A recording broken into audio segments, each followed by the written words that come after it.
Le Gabon a décidé de faire de l'économie verte l'une des clés de son avenir. Les autorités gabonaises ont bien assimilé la leçon. L'environnement est désormais considéré comme une des ressources faisant partie des premiers capitaux du pays. Mais quelles sont les politiques mises en place pour la valorisation des forêts gabonaises? Tentative de réponse dans une poignée de secondes seulement avec notre invité.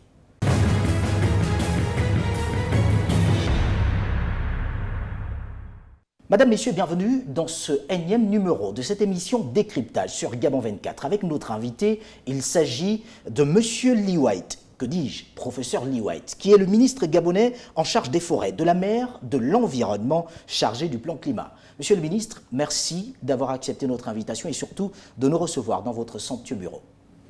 Bonsoir. Monsieur le ministre, vous me permettrez d'entrée de jeu de revenir sur des éléments assez importants. Vous êtes, vous, ancien directeur du Wildlife Conservation Society, ancien secrétaire exécutif de l'Agence nationale des parcs nationaux. De ce fait, vous étiez au fait de la politique forestière au Gabon. En tant que ministre aujourd'hui en charge des forêts, quelle est votre vision de l'exploitation des forêts au Gabon actuellement? Je pense qu'actuellement, on exploite pas bien et pas assez notre forêt. Oui. Si on fait une comparaison avec la Malaisie, par exemple, le Gabon a 23 millions d'hectares de forêt, la Malaisie 21 millions d'hectares. Le Gabon gagne 500 millions d'euros, 300 milliards à peu près par an de notre forêt. La Malaisie, 3 milliards 600 millions d'euros. Le Gabon a 17 000 emplois, la Malaisie 340 000 emplois. Donc, la stratégie qu'on est en train de mettre en place, c'est de passer de 500 millions d'euros à 5 milliards d'euros sur les prochaines 6 ans et d'ajouter au moins 50-60 000 emplois dans le secteur forêt pour que la forêt, qui représente 88% de notre territoire, contribue à 35-40% à notre PIB et pas seulement 13% comme aujourd'hui. Alors, Monsieur le ministre, lorsqu'on parle de certification, en parlant de forêt, il y a la certification FSC, le Conseil de soutien de la forêt. Serait-elle justement une des armes pour vous aujourd'hui? Absolument. Le président de la République a annoncé l'année dernière qu'il veut 100% de certification FSC en 2022. Oui. Il a pris cette décision parce qu'il était au courant de la problème, il y avait les problèmes de corruption, il y avait les problèmes d'exploitation de Kevazingo dans la forêt. Donc le président, déjà au courant de ça, a pris la décision 100% FSC. Sachant que FSC fait les audits des sociétés forestières tous les 6 mois, sachant que les sociétés FSC au Gabon respectent la loi. Et donc c'est sûr que si on arrive à 100% de certification FSC, ça veut dire plus ou moins 100% légalité, 100% durabilité, 100% respect des populations locales. Donc si on arrive à faire ça, ça va faire que notre forêt contribue vraiment d'une façon digne au développement du Gabon. Alors, avec la certification, il y a qu'à côté, il existe les exploitants artisanaux, notamment sur des forêts communautaires. Ont-ils des moyens de se conformer à cette norme? Absolument. FSC a une module pour les forêts communautaires qui existe. C'est tout à fait faisable de certifier les petits exploitants ou les communautés qui exploitent dans les forêts communautaires et le gouvernement va les accompagner. Je pense que les grandes sociétés industrielles, on peut les laisser faire leur propre certification, mais les communautés et les petits forestiers gabonais, on va les accompagner dans ce processus de certification. Est-ce qu'il y en a déjà qui ont exprimé ce besoin? Est-ce que dans cet accompagnement, vous avez quelques exemples depuis ces dernières années? Côté industriel, on a plusieurs sociétés certifiées, Rougier, CEB Precious Woods, CBG. Côté forêt communautaire, pas encore, mais il y a 2 ou 3 forêts communautaires qui ont commencé à lancer un processus maintenant de traçabilité. Donc on est au début pour les forêts communautaires, mais ça commence timidement maintenant. Avez-vous l'impression que ces exploitants artisanaux ont des facilités ou alors ça paraît difficile pour eux quand même? C'est difficile. La forêt, ce sont des questions très difficiles du côté logistique. le bois pèse très, très lourd, donc il faut des engins, il faut... ça veut dire les investissements. Donc les petites sociétés trouvent que c'est assez difficile à avancer, c'est sûr. Mais quels sont les mécanismes? Parce que, vous le dites, le gouvernement pense pouvoir les aider. Il y a des modules en ce qui concerne cette certification. Mais quels sont les mécanismes que le gouvernement pourrait mettre en place pour aider ces petites entreprises? Si c'est pour les PME gabonais, on peut imaginer de les aider à s'associer, de se mettre ensemble. On peut imaginer d'associer une série de forêts communautaires pour faire un espace un peu plus grand. On peut imaginer des niches. Quand je regarde, mon bureau c'est fait en Cavazingo. C'est une bois dont on parle beaucoup. Oui, on en parlera d'ailleurs. Le Cavazingo, dans le passé, quand on exploitait, on coupait, on enlevait les branches, on prenait le tronc. On laissait la souche, on laissait toutes les branches, on laissait toutes les fourches de branches. Mais si on récupère les fourches de Cavazingo, ça peut être les choses assez importantes, assez grandes, c'est là-dedans que vous avez les motifs les plus complexes. C'est ce type de bois qu'on met dans les Rolls-Royce, qu'on met dans les yachts, qu'on met dans les avions, les jets. Donc, mais pour l'instant, au Gabon, on laisse tout ça en forêt pour pourrir et pour contribuer au changement climatique. Donc, pourquoi pas former les petits forestiers à récupérer ces bois précieux, le morceau de l'arbre qu'en général on laisse en forêt. On a maintenant, grâce au programme d'industrialisation au niveau de G16, NCOC, grâce aux investissements de notre SMBG, qui est maintenant devenu BSGM, SMBG en renversé. Grâce à ces investissements, on a maintenant la technologie de transformer ce bois qu'on n'avait pas avant. Donc, même les souches. Cavazingo, c'est un peu délicat parce que pour beaucoup de gens, le Cavazingo, c'est un bois sacré. Il faut faire une cérémonie avant de le couper. Mais si on peut faire une cérémonie, si on pouvait utiliser les souches pour développer les villages, pourquoi pas prendre ces souches? Et encore une fois, les souches peuvent être la partie du Cavazingo qui est le plus cher. Mais c'est beaucoup de travail. Mais après, si on peut rentabiliser ce travail, c'est peut-être dans ces niches où les PME gabonaises peuvent se spécialiser pour se distinguer des grandes sociétés industrialisées. Mais vous, en tant que ministre en charge de l'environnement, de la forêt et autres, pourquoi vous ne communiquez pas également sur ces aspects-là pour aider ces petites PME à le comprendre? Parce qu'on a comme l'impression qu'elles tâtonnent un peu, parce qu'elles cherchent également à être comme les grandes entreprises, comme ceux qui font dans l'industrialisation. Je parle beaucoup avec ces sociétés. Ils étaient tous dans ma salle de réunion au rez-de-chaussée hier pour discuter.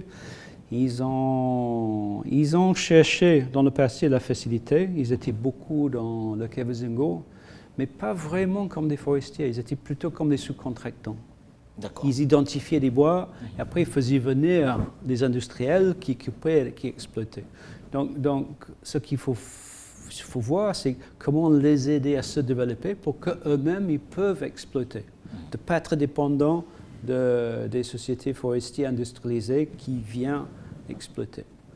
Monsieur le ministre, à quand la labellisation du bois gabonais? Je vous pose cette question parce que beaucoup de Gabonais se posent également la même question. On parle quand même du bois gabonais, on parle de ce bois parce que cela représente aujourd'hui une richesse inestimable. D'ailleurs, le président gabonais Ali Bongo Ondimba a pris ce pan en le mettant désormais comme l'un des éléments forts pour l'économie gabonaise. À quand la labellisation du bois gabonais? Il faut un label, Bois du Gabon, Made in Gabon, le Bois du Gabon, qui est reconnu à l'international, qui porte garant d'une durabilité, d'un respect de l'environnement, d'une neutralité de CO2, du respect des populations qui vivent dans la forêt. Donc c'est quelque chose, pour moi, ce n'est même pas une option, c'est une nécessité. Parce qu'on voit qu'il y a un lobby dans les pays développés de plus en plus fort contre l'exploitation forestière, contre couper la forêt tropicale. Donc il faut, si on veut maintenir ce marché à l'avenir, il faut absolument qu'on peut garantir que notre bois, c'est du bois sain, c'est du bois légal, c'est du bois écologique. Donc ça devient une priorité pour ce ministère.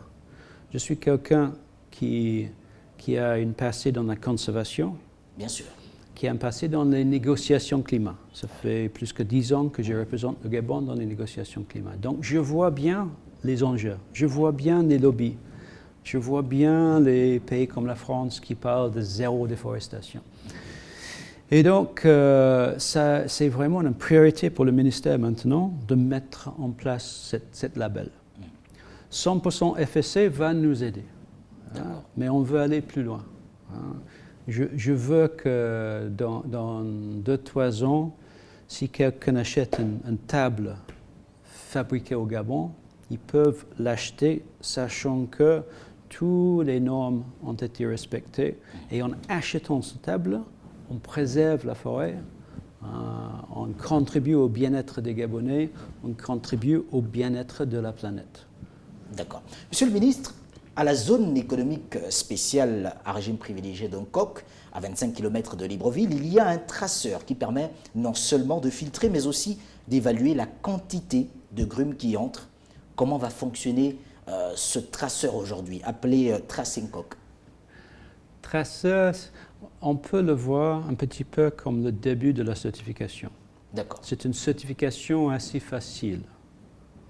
Mais ça conditionne les sociétés à commencer à réfléchir et mettre en place le système de gestion qu'ils auraient besoin pour qualifier plus tard pour une certification FSC. Donc, Tracer a commencé à juste regarder la légalité. Après, dans la deuxième phase de Tracer, ils ont commencé à regarder ce qu'on appelle les cahiers de charges contractuels entre les forestiers et les populations locales, pour être sûr que les forestiers respectent leur engagement de contribuer 800 francs par mètre cube aux populations. Donc, Tracer est en train de devenir quelque chose de plus en plus sophistiqué. Et à partir du 1er septembre de cette année, donc depuis 2 semaines, Tracer est maintenant obligatoire pour tout le bois qui rentre à Angkok, donc à G16. On a une réflexion maintenant, encore ici au ministère, est-ce qu'on rend Tracer obligatoire pour tout le bois au Gabon, pour entraîner les autres forestiers à s'habituer aux méthodes, aux rigueurs qu'il faut pour devenir certifié en 2022. Parce que c'est évident que le gouvernement doit accompagner les forestiers dans cette démarche. Est-ce que cela répond aux exigences de développement et de conservation? Ça contribue. Conservation, pour conserver la forêt, d'après moi, on peut créer des parcs nationaux, mais on ne va pas créer des parcs nationaux sur tout le Gabon. On va créer des parcs nationaux là où on peut développer du tourisme, on va créer des parcs nationaux dans les forêts les plus riches. Ça va être 10-15% du Gabon, mais il y a encore 80% où on ne va pas créer des parcs. Donc, d'après moi, pour que cette forêt est pérennisée, pour que c'est encore là dans 20 ans, dans 50 ans, il faut donner une valeur à cette forêt. Si la forêt n'a pas de valeur, on va la couper, on va la remplacer avec de l'huile de palme ou avec le cacao ou avec le soja ou quelque chose. Si on peut donner leur juste valeur à toutes ces espèces de bois, ça va devenir quelque chose de précieux. Quelque chose de précieux, on prend soin. Quelque chose qui n'est pas précieux, on ne le gère pas forcément de la même manière. Donc je cherche un moyen, et je pense qu'à travers la transformation au Gabon, je pense qu'à travers les sociétés gabonaises qui investissent dans la forêt, je pense qu'on peut rendre la forêt beaucoup plus valable pour le Gabon, hein. Et c'est comme ça, je pense, qu'on peut mettre en place une vraie gestion durable de notre forêt. Gestion durable, ça veut dire la forêt est pérennisée, on continue à contribuer à la lutte contre les changements climatiques, mais on continue également à exploiter notre bois. Alors, je suis tenté de vous demander, existe-t-il véritablement une politique de reboisement au Gabon? Elle est appliquée dans quelle localité et par qui? Pourquoi reboiser dans un pays sans déforestation? On a le taux de déforestation parmi les plus bas au monde. On est classifié pays à haute couverture de forêt avec faible déforestation. Donc il n'y a pas beaucoup d'espace à reforester. On a quand même un projet, un programme, si vous voulez, d'établir des plantations forestières dans les savanes des plateaux bataquets, parce qu'on pense que si on peut combiner les bois précieux qui sortent de notre forêt naturelle avec le bois qui est beaucoup moins cher, moins précieux, qui sort des plantations forestières, c'est comme ça qu'on peut commencer à développer une économie forestière plus comme la Malaisie, plus comme le Vietnam. Donc on peut prendre le bois des plantations, qui est un bois moins cher, et on peut le combiner avec le bois de la forêt naturelle, et c'est comme ça qu'on va pouvoir augmenter la production de la forêt gabonaise. Alors, abordons justement ce sujet sous un autre angle. Quel est le rôle d'un cantonnement des forêts? Je vous pose la question et vous comprendrez pourquoi je souhaite que vous répondiez à cette question. Les cantonnements des eaux et forêts sont un petit peu comme les conservateurs des parcs nationaux. Ce sont nos agents sur le terrain. Oui. Ce sont des agents qui sont en contact avec les forestiers, qui veillent en principe sur les bonnes pratiques chez les forestiers et qui contrôlent le bois qui sort de la forêt. Alors là, je vous demande, Monsieur le ministre, vous me permettez... C'est une question piège, non? Expliquez-nous comment, au XXIe siècle, le Gabon, un bois interdit d'exploitation, donc illégal, parviennent à quitter un cantonnement des forêts, traversent plusieurs cantonnements pour se retrouver au port d'Ovendo et parfois même hors des frontières, sans être saisis. Je pense que le président de la République a déjà dit que le seul moyen de transporter un billet de Kevezingo qui pèse 30 tonnes depuis Makoko jusqu'à Owendo, et puis, même si ce n'est pas transformé, de le charger dans un conteneur et de l'envoyer à l'étranger, le seul moyen de faire ça, c'est la corruption. Hein? Ce n'est pas l'ivoire. Ça, c'est le président de la République qui l'a dit, mais de façon technique, vous êtes le ministre en charge de l'environnement, de la forêt aujourd'hui. Techniquement, comment cela pourrait être possible? Vous le disiez tout de suite, il y a des cantonnements qui existent et ces derniers sont un peu comme ceux qui ont la responsabilité de préserver et de garder les parcs nationaux. J'insiste et vous me permettrez d'insister sur la question.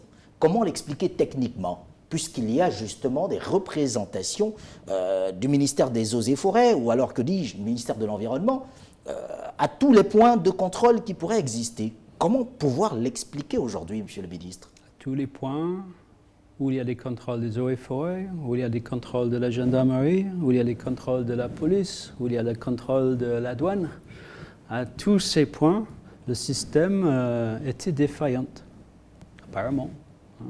On parle de 350 conteneurs de Kevezingo à Owendo.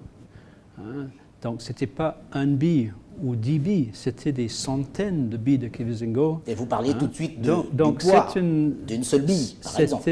C'était forcément tout un réseau de corruption. On peut même parler, à la limite, d'une mafia. C'est un mauvais chapitre dans l'histoire de ce ministère. C'est peut-être pour ça que je suis là. Certaines personnes disent que l'IWA était là pour nettoyer la forêt. Quand je fais une analyse de qu'est-ce qui s'est passé, et si vous allez sur l'Internet, sur le site de EIA, Environmental Investigation Agency, il y a des films sur l'Internet où certains forestiers, surtout asiatiques, expliquent à cette ONG d'enquête undercover, enquête aux caméras cachées. Ils expliquent exactement ce qu'ils ont fait. Donc il n'y a pas de mystère là-dedans, c'est sur le web, sur le site de EIA. En 2009, le président de la République a pris la décision, moi je dirais visionnaire et courageux, d'interdire l'export des grumes. On a vu en 2010, début 2010, le président Sarkozy est venu au Gabon pour lui expliquer pourquoi ce n'était pas une bonne idée, pour mettre la pression. Oui. Le président a résisté. Il a dit, OK, Monsieur Sarkozy, c'est peut-être une mauvaise idée pour les emplois en France, mais c'est une bonne idée pour les emplois au Gabon. Au Gabon. Mais à l'époque, notre industrie forestière, c'était une industrie basée un peu comme une mine. On prenait le bois précieux, j'utilise ce mot beaucoup, on le prenait à un tout petit prix, on le mettait dans un bateau, on l'envoyait aux États-Unis, en Europe, en Chine, et on le transformait dans quelque chose qui valait beaucoup de l'argent. Oui. Et on laissait tous les bénéfices offshore, tous les bénéfices à l'étranger. Oui. Ces sociétés, et c'est eux-mêmes qui le disent, gagnaient 30-40% de bénéfices. Donc ils n'étaient pas là pour la durabilité, ils étaient là pour maximiser le bénéfice et de couper notre forêt. Oui. Au même temps, on a eu toute la réforme au ministère du Budget et de l'Économie sur les primes, les fonds communs dans plusieurs ministères. Donc si je regarde mon ministère des Eaux et Forêts, on a coupé nos fonds communs en 2010-2011. Oui, bien sûr. C'est, Vous en avez aussi été victime. c'est 40%, peut-être 45% des revenus des gens. Et quand vous êtes habitué à un certain niveau de salaire, Oui. c'est très difficile de perdre ça.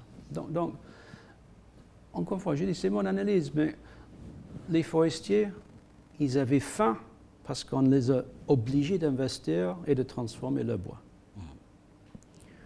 Les agents des eaux et forêts, peut-être aussi, avaient faim parce qu'on a coupé le fonds commun. Je pense que c'est ça qui a contribué à cette crise. Et c'est ce que maintenant... Vous voulez dire à cette corruption? On peut dire que oui, à la corruption, à cette faiblesse. Oui. L'effet qu'on peut trouver des dizaines de milliers de mètres cubes de bois illégal à Wendo, tout le Gabon était au courant, plus ou moins. Les journalistes, sûrement, vous avez vu passer tout ce bois. Bien sûr, on monsieur avait le ministre, même parce que travaillé nous avec avons vous, accompagné. on a même amené vos collègues sur le terrain à Makoko pour faire des enquêtes. Donc, on comprend bien le problème. Maintenant, on corrige le problème. Si notre bois a une mauvaise réputation, on ne peut pas le vendre à l'international. Le plus grand problème que j'ai, à la limite, à l'international, c'est de rétablir la confiance. D'accord. Même notre bois certifié, de Rougier et d'autres, on a des problèmes à le vendre parce que les gens, au moins il y a 2-3 mois, les gens disaient « Est-ce que vous êtes sûr que votre bois est légal si ça vient du Gabon ?» Donc on travaille beaucoup à l'international, on travaille beaucoup pour remettre de l'ordre dans la forêt.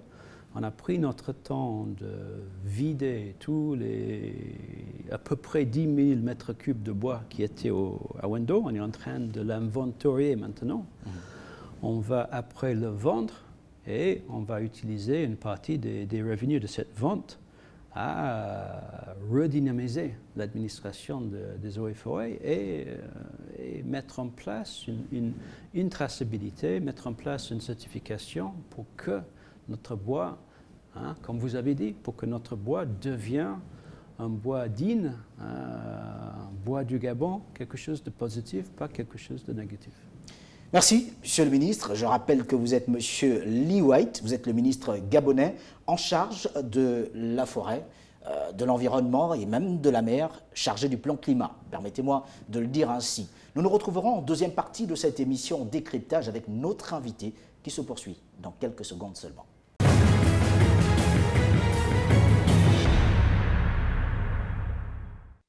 Deuxième partie de cette émission Décryptage sur Gabon 24 avec notre invité, le professeur Lee White, le ministre gabonais en charge des forêts, de la mer, de l'environnement, chargé du plan climat, avec qui nous abordons la question, et je vous la donne, quelle politique pour la valorisation des forêts gabonaises? Monsieur le ministre, merci une fois de plus pour la suite de cette émission. Je me permettrai de préciser que votre bureau a été fait avec du Kevazingo, ce bois, cette essence des forêts gabonaises, puisque l'on abordait justement ce point avant la fin de la première partie.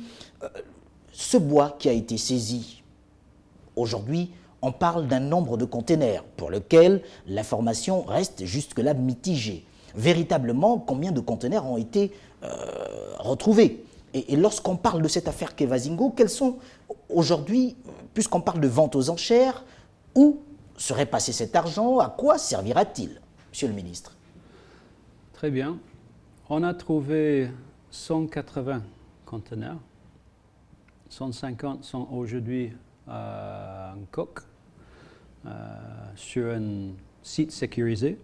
Sur le parc à bois, là-bas, on a fait une zone réservée aux eaux et forêts. Oui. On est en train de décharger, on dit dépoter ces conteneurs pour quantifier est-ce que tous ces conteneurs sont chargés avec du Kevazingo, est-ce qu'il y a d'autres espèces, et c'est quel volume, la valeur de Kevazingo varie en fonction du taille. Donc ça peut aller de 300 000 francs le mètre cube à 1 million par mètre cube en fonction du taille et en fonction de qualité du bois. Donc on doit tout recenser avant qu'on peut estimer la vraie valeur. Et on veut connaître la valeur avant de le vendre parce qu'on veut être sûr qu'on obtient pour le Gabon le prix le plus élevé possible. Oui. Donc, on parlait de 350 conteneurs, 180 qui sont saisis et dans les mains des eaux et forêts et de la justice, procureur de la République et des juges d'instruction qui suivent l'affaire Kevazingo, qui est toujours en enquête.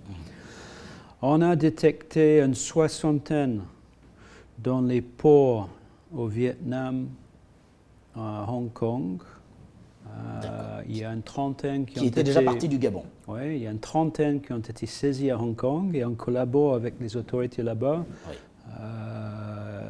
pour essayer de les repatrier au Gabon. On collabore également avec les autorités fédérales américaines qui sont en train de dépister du bois illégal qui est parti aux États-Unis. Et donc, on est toujours sur cette enquête avec le procureur de la République et on n'a pas encore perdu l'espoir de tracer encore de ces conteneurs qui ont pu échapper du Gabon. Qu'en est-il de la vente aux enchères de ce bois? La vente aux enchères n'a pas commencé pour l'instant. Nous avons plusieurs lots de bois. Pour certains, le procès en justice est toujours en cours. Donc on ne peut pas encore le vendre. Pour certains, c'est fini, donc on peut le vendre. Donc comme j'ai dit, on est en train de tout inventorier. Et puis, de commun accord avec le procureur, on va le vendre au bénéfice de l'État. Une partie de cet argent va rentrer dans les caisses du Trésor, donc ça peut financer des écoles, des hôpitaux. Une partie de cet argent va être utilisé pour renforcer les systèmes de gestion du ministère des Eaux et Forêts sur le terrain. On est en déficit de voitures, des GPS, de beaucoup de choses. Donc on a besoin de réinvestir dans ces équipements pour pouvoir mettre nos agents sur le terrain pour bien suivre l'exploitation forestière à l'avenir. Que sont devenues les personnes interpellées et celles suspendues de leurs fonctions? C'est vrai que vous n'êtes pas le ministre de la Justice, mais tout de même, c'est un dossier qui relève directement de votre administration. Que sont devenues les personnes interpellées? Pour le cas de mon administration, tout le monde qui a été suspendu est pour l'instant encore suspendu. On attend le feu vert du procureur de la République pour les personnes qui n'étaient pas finalement impliquées, de les remettre au travail. Certains de mes agents sont encore en prison des gens qui étaient pris en flagrant délit. Ouais, en détention préventive. J'ai même saisi la justice pour éventuellement les rendre compte, hein, pour avoir leur version des choses, parce que tout est passé avant que j'étais nommé ministre. D'autres ont été relâchés de prison, mais l'enquête est en cours et donc ils sont chez eux, mais l'enquête n'est pas encore finie. Donc c'est un travail de la justice qui est en cours. Il y a une phase ici à Libreville, mais c'est prévu une phase également sur le terrain. On veut aller voir d'où est venu ce bois et essayer de reconstituer l'histoire au moins une partie de ce bois pour voir là où ça a été exploité, par qui, hein, et est-ce que c'était exploité légalement ou illégalement. Donc on travaille tous les jours encore sur cette problématique. Monsieur le ministre, après le quai Vasingo Gate, on vous a vu sur le terrain, soutenant d'ailleurs un argument selon lequel le Gabon gagnerait à transformer cette espèce rare étant conviée. Est-ce que cela sous-entend, selon vous, que l'exploitation de cette essence est désormais ouverte?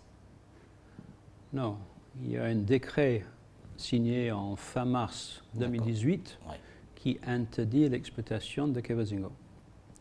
Mais il y a tout un stock de Kevazingo, on estime 30 à 40 000 mètres cubes, qui a été exploité avant ce décret, qui n'est pas rétroactif. Donc on a un stock d'environ 40 000 mètres cubes de Kevazingo au Gabon, et la loi dit que ça peut être exporté si il y a une troisième transformation. Donc ça peut être exporté en forme de meuble. Il n'y a plus, j'ai signé un arrêté ici pour stopper toutes les autorisations spéciales d'exportation de bois de Kevazingo qui n'avaient pas subi la troisième transformation. Et donc, notre vision, c'est qu'on va transformer ce bois au Gabon et on va l'exporter en forme de meuble. On a exporté depuis Bangkok, il y a à peu près un mois, un premier conteneur des meubles très bien faits par une usine au niveau de G16 pour 2 tonnes 8 de bois. Donc c'est l'équivalent de 2 mètres cubes de bois. La valeur déclarée sur le conteneur au niveau de la douane, c'était 220 000 $, donc 150 millions. Donc si on suppose que pour créer 2 mètres cubes de meubles, il faut 3 mètres cubes ou 4 mètres cubes, il y a un peu de déchets, ça fait qu'une fois transformé, le Kevazingo vaut, disons, entre 30 et 50 millions de francs CFA par mètre cube. Nous, depuis 20 ans, on le vend à 200 000 ou 300 000 francs CFA le mètre cube. Donc, si vous commencez à imaginer le manque à gagner, si vous commencez à imaginer la quantité de bénéfices qu'il y a eu offshore, hors du Gabon, c'est une perte à gagner qui est énorme. Alors, heureusement, aujourd'hui, on commence à pouvoir transformer ce bois sur place. Heureusement, aujourd'hui, il y a des Gabonais qui travaillent dans des usines de fabrication de meubles en Kevazingo et on commence à valoriser ce bois au Gabon et on pense qu'il y a encore assez de Kevazingo dans la forêt pour permettre une exploitation durable à l'avenir. Donc on a une idée en 2020 ou 2021, une fois qu'on a utilisé le stock qui est déjà là, qu'on va proposer au gouvernement une modification de la loi. Donc, on pense qu'on va réouvrir l'exploitation de Kevazingo, mais sous contrôle d'une traçabilité nickel, traçabilité qui va faire que ce sera très difficile à tricher et de couper du bois illégalement. Professeur, le ministère dont vous avez la charge a la réputation d'être un ministère où la corruption est ambiante. Quelles sont, selon vous, aujourd'hui les mesures prises pour assainir l'administration des forêts? On a déjà parlé de ça. Ce n'était pas seulement les eaux et forêts. Tout le monde était au courant de ce flux de bois. Il y avait les contrôles de toutes les administrations. Donc ce n'est pas purement un problème des eaux et forêts, mais aux eaux et forêts, on a pris au sérieux le discours du président de la République. On est en train de remettre en place, je dirais, un professionnalisme dans ce ministère. Ministère qui a été négligé, ministère qui n'a pas eu des moyens. Ma première visite sur le terrain, c'était à Port-Gentil. J'ai rendu visite au directeur provincial de l'Ogooué-Maritime. J'ai visité son bureau, qui n'a pas vu une couche de peinture en 15-20 ans. J'ai trouvé une quarantaine d'agents dans 8 salles avec 3 clims et 5 ordinateurs. Il n'a pas de voiture et son bateau n'a pas de moteur. Son budget de fonctionnement, c'est 135 000 francs par an, avec 0 décaissement. Non, je suis sûr que c'est je suis sûr que c'est pas une blague. C'est pas une blague. Donc, comment est-ce qu'on peut imaginer que cette équipe de 40 agents peut faire le travail? Si on ne les donne aucun moyen, on ne peut pas imaginer qu'ils vont faire le travail. Donc, j'ai déjà pu, depuis que je suis là, j'ai sécurisé de l'argent. Ce DP, il a maintenant, chaque mois, au moins, c'est petit, mais il a 1 million de francs qui arrivent pour lui permettre de commencer. S'il a besoin d'acheter un clim pour le bureau, s'il a besoin d'aller contrôler une forêt à Omboué, pour qu'il puisse commencer à mettre son équipe au travail. Et une fois qu'on commence à vendre notre stock, le stock saisi de Kavizingo, on va pouvoir lui donner quelques GPS, 2-3 ordinateurs, peut-être des moteurs pour son bateau, et on va remettre les agents des eaux et forêts sur le terrain pour contrôler. On est très content qu'il y ait un traceur qui est là. C'est utile d'avoir un observateur indépendant, mais c'est l'administration des eaux et forêts qui est le garant de la bonne gestion de la forêt au Gabon. Et depuis que je suis là, je sens qu'il y a une vraie volonté ici, c'est les mêmes agents, mais il y a une vraie volonté de tourner le virage et de remettre de l'ordre dans la forêt. Donc je trouve que dans les 3 mois que j'ai passés dans ce ministère, je suis soutenu pour les agents qui sont ici. Monsieur le ministre, sans pour autant vouloir justifier cela, doit-on croire, à vous entendre, que cette question liée à la corruption, aujourd'hui, n'est que la résultante de la condition de travail des agents du ministère de l'Environnement? Comme je vous ai déjà expliqué, ça contribue aux conditions de travail. Le fait que les fonds communs sont coupés, ça contribue. Le fait que les forestiers étaient affamés parce qu'on a interdit l'export de grumes, ça aussi, ça poussait les forestiers à certains excès. On voit partout en Afrique que si vous n'avez pas une bonne gouvernance des ressources naturelles, c'est très dangereux pour un pays. Les pays qui ont perdu le contrôle de leurs ressources naturelles, c'est les pays qui sont après partis en guerre civile. Si on regarde la Centrafrique, par exemple, il y a 40 ans, la Centrafrique, c'était un pays béni, un pays un peu comme le Gabon, avec une nature incroyable. Et quand les braconniers sont rentrés dans la RCA, ils ont tué tous les rhinos, les éléphants, la grande faune, la petite faune. Ils sont devenus coupeurs de route, rebelles. Et on voit aujourd'hui ce pays frère dans des problèmes énormes. Tout ça, d'après moi, c'est lié à la gouvernance des ressources naturelles. On a un problème similaire qui démarrait au Gabon. L'ivoire, on a perdu 25 000 éléphants à Minkébé. Les braconniers tirent sur mes anciens agents de l'Agence nationale des parcs nationaux. Exploitation de l'or un peu partout au Gabon, de plus en plus. Pas fait par les Gabonais, mais fait par des gens qui viennent de l'exploitation de bois. Encore une fois, il n'y avait pas beaucoup de Gabonais dans cette exploitation illégale.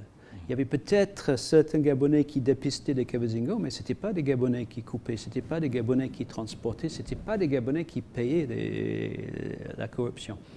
Donc, c'est très important pour le gouvernement de remettre de l'ordre. Parce que si vous laissez glisser la gouvernance environnementale, ça vous amène quelque part où on ne veut absolument pas aller. Donc, pour moi, on a tourné la page. Le président a tapé sur la table. Le ministère, on a compris. Il y a certaines choses qu'il ne faut pas faire. On va peut-être expliquer qu'il y avait des raisons, qu'on était un petit peu affaiblis et ça nous a amené à pêcher un peu. Mais maintenant, ce qu'il faut, on ne va pas mettre tous les agents des eaux et forêts en prison, on ne va pas mettre tous les gendarmes en prison, on ne va pas mettre tous les douaniers en prison. On va maintenant mettre de l'ordre et on va travailler ensemble pour la bonne gestion de la forêt gabonaise. Alors, courant mois de juillet, des centaines de carpes ont été retrouvées mortes dans l'Ogooué, notamment dans le Moyen-Ogooué, au centre du Gabon et au sud du pays, dans l'Angounié. Un communiqué de presse faisait état d'une épidémie qui ne touchait que cette espèce halieutique. Monsieur le ministre, qu'en est-il aujourd'hui? On sait maintenant que c'était un virus qui était à l'origine de cette mortalité, qui touchait 2 espèces sur les 8 espèces de carpes qu'on a au Gabon. C'est des analyses assez sophistiquées pour pouvoir identifier des virus, donc ça nous a pris un peu de temps. On a dû envoyer les échantillons en Norvège, où il y a un laboratoire spécialisé dans les maladies des poissons. On a également identifié des bactéries qui se sont reproduites probablement sur les poissons en train de mourir. C'est quelque chose qu'on a vu ailleurs dans le monde, ce n'est pas unique au Gabon. C'est quelque chose qui frappe assez souvent les carpes un peu partout. A priori, le virus n'est pas un virus qui représente un danger pour l'homme, surtout pas si on fait un bon bouillon de carpe, on va tuer le virus. Bien sûr, pour raison de précaution, on a conseillé aux Gabonais de ne pas ramasser les poissons morts et les manger. N'importe quel animal qu'on trouve mort, on ne sait pas forcément qu'est-ce qu'il a tué. Donc, par précaution, le gouvernement, avant qu'on avait dépisté la raison de cette maladie, on a stoppé la pêche. Une fois qu'on a su que c'était un virus qui n'est pas mauvais pour l'homme, on a réouvert la pêche, mais on a conseillé quand même, par précaution, il ne faut jamais manger un animal qu'on trouve mort. C'est comme ça qu'Ebola a commencé au Gabon, quand on a trouvé des gorilles morts. Donc il ne faut pas prendre le risque de manger un animal qu'on trouve mort. N'existe-t-il pas des impacts sur l'écosystème fluvial ou lacustre? Les maladies, ça fait pas une partie de la vie, de l'homme, des animaux et même des plantes. Donc oui, il y aura un petit décalage. Dès qu'il y a une absence d'une espèce, une autre espèce va peut-être prendre la place. Mais comme avec toutes les maladies, il y a toujours certains individus, certaines personnes, certains individus qui sont résistants. Donc c'est fort probable, si on revient dans 3-4 ans, on va trouver que ces espèces de carpes sont de nouveau présents et des individus qui sont résistants à ce virus. Donc c'est un processus plus ou moins naturel qui a été peut-être renforcé par une période climatique un petit peu bizarre. On a eu plusieurs gros orages pendant la saison sèche cette année qui a dû laver beaucoup de sédiments dans les lacs et les rivières, qui a peut-être provoqué une augmentation de densité de virus ou d'autres choses. Donc j'ai peur, et je suis le ministre en charge du plan climat, j'ai peur que dans l'avenir, on va constater de plus en plus de ces questions de dérégulation de la nature à cause des changements climatiques. C'est une des résultats assez néfastes, qui fait assez peur des changements climatiques. Parlons à présent de la diplomatie environnementale. Avec la convalescence, et pendant d'ailleurs cette convalescence du président gabonais Ali Bongo Ondimba, la voix du Gabon est de moins en moins, a été de moins en moins audible sur la scène internationale, mais surtout au plus haut niveau. Alors, que devient donc le leadership du Gabon, aussi bien au niveau du comité des chefs d'État et de gouvernements africains sur les changements climatiques, donc le CAOSC, dont la présidence est assurée justement par le président gabonais, qu'au niveau de l'AMSEN, par exemple, la conférence des ministres de l'Environnement, présidence assurée d'ailleurs par vous en tant que ministre de l'Environnement. Tout à fait. On est vers la fin de notre présidence d'AMSEN et de CAOSC. Donc on va passer la présidence en novembre-décembre à Afrique du Sud. Mais le Gabon reste toujours très sollicité.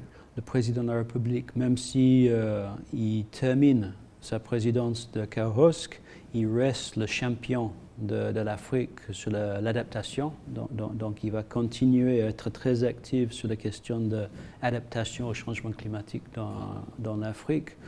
Et c'est vrai que personne ne peut remplacer le président de la République, mais ces questions environnementales sont portées par tous les membres du gouvernement. Je pense que très bientôt, on va voir le président de la République de nouveau sur la scène internationale en train de parler de l'environnement.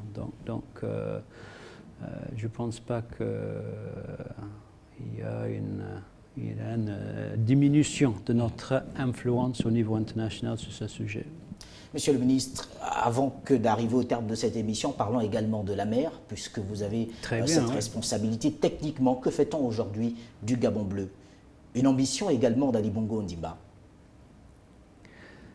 Gabon bleu a été très actif ces derniers 6-7 ans. Il y a 7 ans, la mer était un petit peu comme la forêt il y a quelques mois. On avait beaucoup de pêche illicite. Il y avait une certaine complicité avec l'administration de pêche. Donc Gabon bleu nous a permis de plus ou moins stopper la pêche illicite au Gabon, de reformer notre vision de la pêche. Ça nous a permis d'aller au large, de monter à bord les thoniers qui viennent d'Europe pour pêcher le thon au Gabon, parce qu'on avait une situation paradoxale. Le poisson le plus pêché au Gabon, c'était le thon, mais presque aucun Gabonais mangeait le thon, sauf en boîte. Il n'y avait presque aucun emploi au Gabon grâce au thon. Et ça continue d'ailleurs. Il n'y avait presque aucun argent qui venait au Gabon grâce au thon. On a vu il y a 3 semaines, pour la première fois dans l'histoire du Gabon, un bateau est venu au nouveau port de pêche à Wendo et a déchargé du thon. Donc nos concitoyens qui ont souffert de cette maladie de Capre, on a quand même pu les envoyer des thons, même si c'est une poisson qui ne connaissent pas trop la cuisine et tout ça. On a pu les dépanner avec du thon pêché au Gabon. Grâce à Gabon bleu, on a découvert que la prise de thon au Gabon, ce n'était pas les 5 à 10 000 tonnes déclarées chaque année par les bateaux européens, mais c'était plutôt 50 à 60 000 tonnes. Que le Gabon, c'est 25% du thon pêché dans l'Atlantique. Et qu'avec cette quantité de poissons, on peut facilement créer 2 usines de transformation de thon. On pouvait créer 6 000 emplois. Et mon collègue, le ministre de la Pêche, est en négociation aujourd'hui avec les mêmes bateaux espagnols qui volaient notre poisson, qui sont là aujourd'hui pour investir dans une usine de transformation. Donc c'est grâce à Gabon bleu, c'est grâce encore une fois à cette bonne gouvernance de l'espace maritime qu'on a pu commencer à mettre en place, qu'on commence à voir un investissement dans le secteur. Mais quand je suis interviewé par les journalistes, on me parle beaucoup de Kabazingo et de corruption et tout ça, et on me demande est-ce que ça ne va pas être difficile à changer tout ça. Et je réponds souvent que non, je pense. Moi, on est soutenu par le président de la République. Je suis soutenu par le Premier ministre. Même par les agents des eaux et forêts, je suis soutenu. Donc, ces problèmes de gestion de forêt, on va rapidement corriger le tir. Les plus grands problèmes à gérer dans ce ministère, c'est la mer, c'est la pollution, surtout la pollution marine. Il y a plus de plastique dans l'océan aujourd'hui que de poissons. On est en train de traiter l'océan comme une poubelle. On a aussi des problèmes de changement climatique qui rendent l'océan beaucoup plus acide, qui va changer les équilibres, qui va impacter la production de la mer. Et ensuite, changement climatique, on a touché sur ça un tout petit peu. Le Gabon tout seul ne peut pas gérer les problèmes de changement climatique. On peut réduire nos émissions par 50%, mais si on n'arrive pas à bouger la communauté internationale, si le président de la République n'arrive pas à convaincre tous les autres présidents et premiers ministres de la planète de travailler ensemble, on ne va pas gagner cette bataille contre les changements climatiques. Donc, pour moi, la corruption dans la forêt, c'est un détail qu'on va régler. C'est ces grands problèmes internationaux sur lesquels j'espère, à partir de 2020, j'espère que je vais plutôt me pencher sur ces questions, parce que ces questions peuvent avoir un impact très négatif sur le Gabon de l'avenir, pour mes enfants. Le changement climatique me fait peur pour mes enfants. Je sais que je suis assez vieux, on ne va pas voir les vraies catastrophes, surtout pas ici, parce qu'on est un pays stable. On n'a pas des ouragans qui commencent déjà à tuer les gens un peu partout. Mais les impacts à long terme des changements climatiques me font peur pour mes enfants. Et moi, je suis un spécialiste des changements climatiques. Donc c'est sur ces questions d'importance internationale mondiale qu'il faut vraiment se pencher une fois que la forêt est bien certifiée et en train de contribuer durablement à notre économie. Merci, Monsieur le Ministre. Je précise et rappelle que vous êtes le professeur Lee White, ministre gabonais des Forêts, de la Mer, de l'Environnement, chargé du plan climat. Merci de nous avoir reçus pour aborder avec vous cette problématique, quelle politique pour la valorisation des forêts gabonaises. Et bien évidemment, nous avons abordé ensemble des questions liées au climat en République gabonaise. Merci à vous, Monsieur le Ministre, en espérant avoir un jour aussi un bureau fait avec du Kevazingo. Merci à vous. C'est très possible. Merci à vous, chers téléspectateurs. L'émission Décryptage s'achève ce jour avec notre invité, professeur Lee White, le ministre gabonais en charge des forêts, de la mer, de l'environnement et du plan climat, en espérant vous également vous retrouver très prochainement. Au revoir.